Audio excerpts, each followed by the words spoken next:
right, let's continue this discussion now on this gale of defections we're having at the moment. And of course, we certainly may not have seen the last of it. There may be more defections before the election comes, but I'm now being joined on the program by Deji, who is a lawyer and a political analyst. Thank you very much for coming on the program.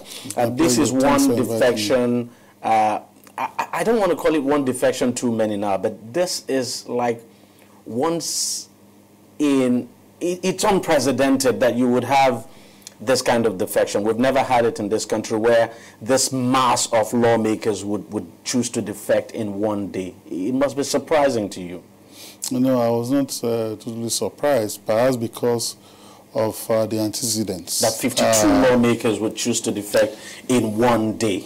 It's not surprising to me because of the antecedents. Some 8 months to the elections? No, before the actual defection, quote and unquote, there have been media reports presaging, as it were, the defection, alerting Nigerians to the possibility of that kind of scale of defection. And let's face it, this 8th National Assembly is studded with political actors who, right from the beginning of that 8th Senate, showed clearly that they were willing and ready to cross the aisle and do a deal with the other side. Exactly. Just to get we saw that with the leadership. Yeah. And so the leadership that we have in this 8th Senate is an hybrid leadership, so to speak. A Senate president that claims to be an APC member, and I'm using my words advisedly, and a die-in-the-wool PDP member who is the Deputy Senate President.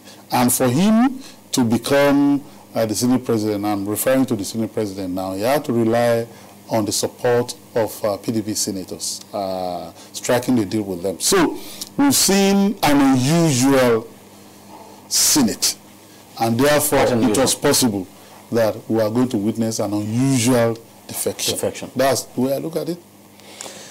Something I want to get straight now. As we speak today, the APC, and this, it's maybe a legal matter if you like. As we speak, the APC is still in the majority. Slim, of course, in the Senate, also in the majority in the House of Reps. But should there be, as we speak too, the Speaker of the House of Representatives has not given the indication that he's defected, but everybody, the body language is that he's no longer in the APC. Same thing as the President of the Senate. I mean, the other day when senators of the APC went to visit the President, the Senate President was not there. So the general impression is that, look, the President of the Senate, whether we like it or not, is no longer, it's just for him to make that formal announcement. Now, should that happen, and the APC still retains the majority in the Senate, can the Senate President then continue to hold that office? Of course, the law says so. The law allows him, which is one of the rough portions of the 1999 Constitution. So the law does not specify. What the law says is that once the Speaker of a House of Assembly or a House of Representatives or the President of the Senate is elected by a simple majority, to impeach him or remove him from office, you need a 2/3 majority. Meaning that it takes a simple majority to become and a 2/3 majority to unbecome, so to speak. So if there is no 2/3 majority that could be mustered by the APC. No, in this case, I'm not even talking about impeachment now. I'm just saying... You're talking about the tenability of the rules. Yeah. Moral.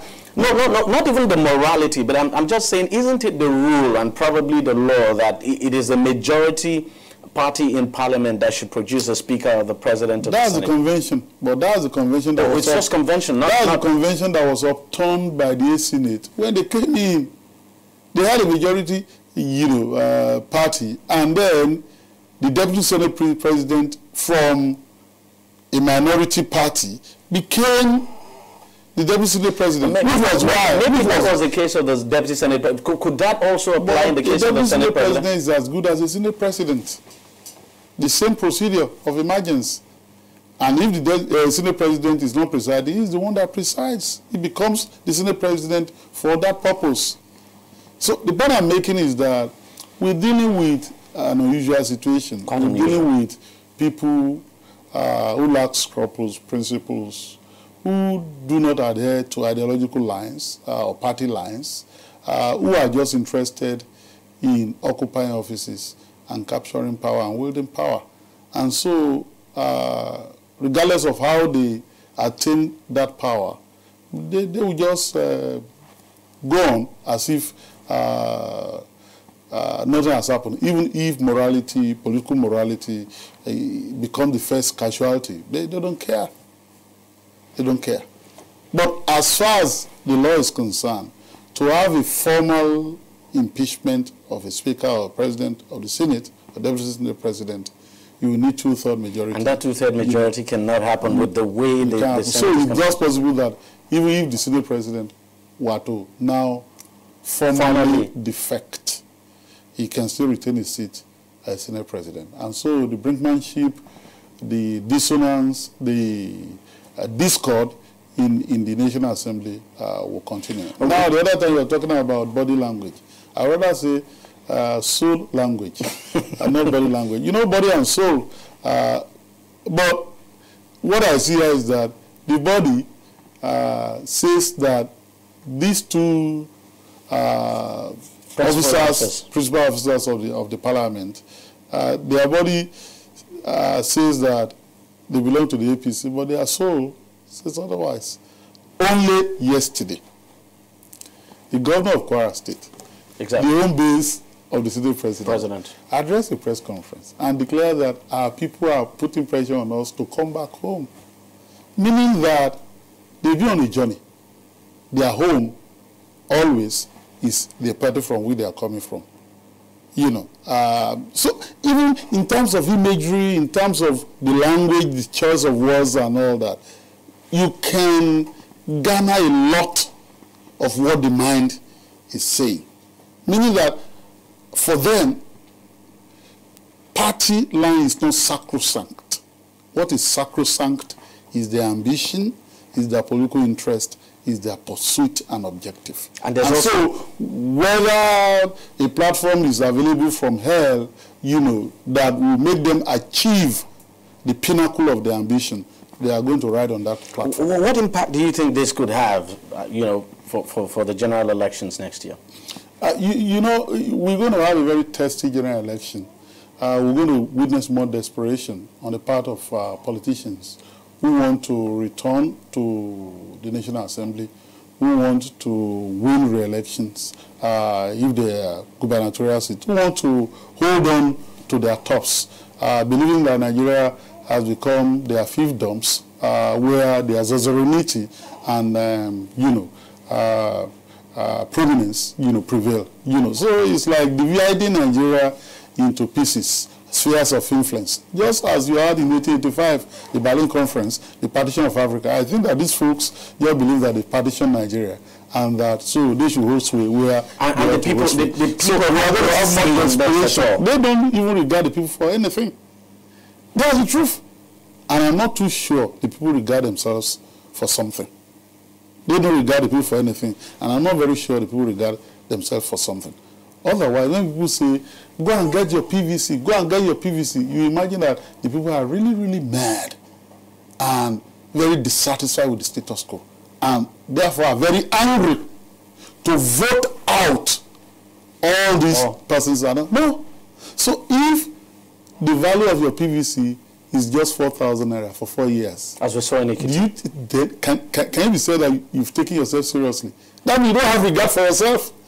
Your PVC, symbolizing your electoral will, is only worth 4,000 naira, 5,000 naira. And then, you know, you mock yourself by saying that once you collect that money, you can then cook a pot of soup. You're crazy. So you don't take yourself seriously. They know us.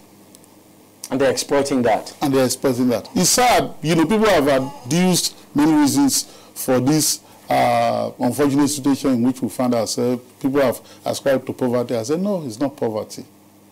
It's not poverty. And we can argue that, but certainly it's not poverty. Except we are talking about poverty of morality, poverty of conscience, poverty of good deed. Because, look, the South Africans, when they were fighting apartheid, were more poor They had no houses.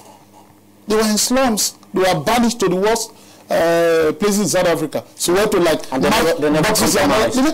dying. They were killing them in Soweto, everywhere, in Sharpeville, everywhere. They banished them. They didn't want them to come to Pretoria. They gave them passes to enter the city. They didn't buckle. They didn't surrender. They didn't retreat. They were poor. But they set their gaze on a higher purpose. So poverty is not the issue here. I know that there's poverty in the land. But will selling your conscience for 4,000 alleviate your poverty? Is that the poverty alleviation, the trafficking in your electoral conscience? Will that alleviate your poverty? It won't. And that's a state, and I'm referring to the state, that is regarded as the fountain of knowledge. So if that could happen in the fountain of knowledge, what would then happen in the fountain of ignorance? Ignorance. Okay, let me quickly ask you this, and this is somewhat legal now. Would you say, because we know what the law says when it comes to defection, we know what the provision of the Constitution is, but would you say that situation for the APC, for instance, that situation has been created that would allow for people to defect? No. That the party has sort of become factionalized, and so it's... If you look at what the authorities are saying, and here I'm referring to the decision of the Supreme Court in Abegunde and Ondo State House of Assembly, where the Supreme Court held that the kind of factionalization that is envisaged by Section 68, subsection 1, paragraph G of the Constitution is that fragmentation, that huge division within a party that will paralyze the party and will render it incapable of functioning. So if you apply that principle of law to what has happened in the APC, will anybody say that the APC is not functioning? Because it's just like I can just wake up tomorrow and say, look, so they are not following the rule of law. The rule of law is clear. And you know, in the case of Amici and INEC, reported in the 2008 Nigerian Weekly Law Report, part 1080, page 227, a political party is given a prominence, given a special place in terms of how it sponsors a politician to occupy a seat. That's it. So that mandate that politician holds in his hand is not his personal mandate. The political party owns it, and the constituents. But the problem is nobody's challenging this. Nobody's going to court over this. So what do you expect? They are discussing. Some of them that have declared that they are defecting are being wooed back. And the chieftains of that party are saying that, yes, they are appealing to them to come home. They know themselves. And they know that... How do you think we can put a stop to this whole idea of carpet crossing, defections, and all of that? Yes, people would always say, look, it should be your fundamental human right to associate and all of that, but then this cannot be allowed to continue for forever. How do we put a stop to it? The law has done something. The law frowns seriously at defection. That's why we have Section 68(1)G there. The law frowns, but it frowns at it. But it doesn't stop. But political practice does not frown at it, it accommodates it. Across the political divide, they embrace defection. If people from PDP are defecting, they work. As a matter of fact, there are chieftains of the PDP, of the APC, that are now saying that some PDP governors are quietly working with them and for them towards 2019.